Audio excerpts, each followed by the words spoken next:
Honorable Secretary Bautista, on behalf of our kababayan, drivers, operators, pasahero, with respect to our Honorable Chair, Congressman Acop, baka maaari po, alam ko busy po kayo, maka-attend po kayo every hearing para madinig po ninyo yung mga hinaing ng ating mga kababayan. Dahil one thing for sure, traditional more than 500 units.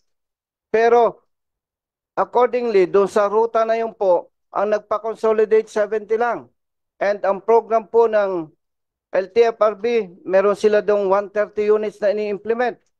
So, what will happen doon sa marami na mababaliwala natin? In other words, dahil maikli lang ibinigay na oras sa akin, with all due respect, Honorable Secretary Bautista, ako po ay naniniwala na walang sino man dito na against sa Public Utility Modernization Program. The problem is, ang ganda po ng pag-uusap ninyo ng ating Pangulo, pero hindi po nakakarating sa inyo at sa ating Pangulo yung napakaraming problema na kung saan umiiyak na ang marami nating mga kababayan. And Mr. Chair, tapusin ko lang po ang aking message kay Secretary. Ako po, matagal na sa public service. 100% kumpiyansa ako, Mr. Secretary Bautista, Honorable Secretary Bautista.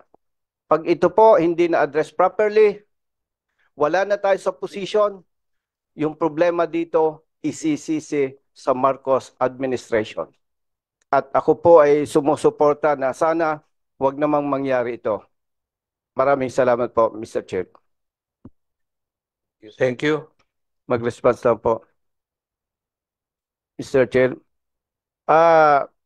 Honorable Secretary Bautista, on behalf of our kababayan, drivers, operators, pasahero,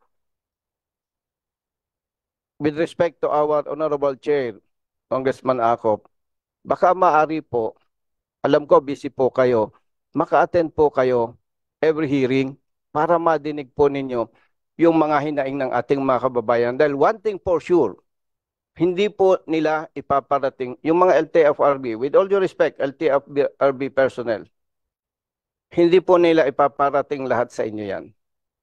Kaya po, kumpiyansa ako, hindi po nakakarating sa iyo yung mga problema na dapat makarating sa iyo at sa ating Pangulo. Maraming salamat, Mr. Chair. Thank you. Honorable Kimbo, you have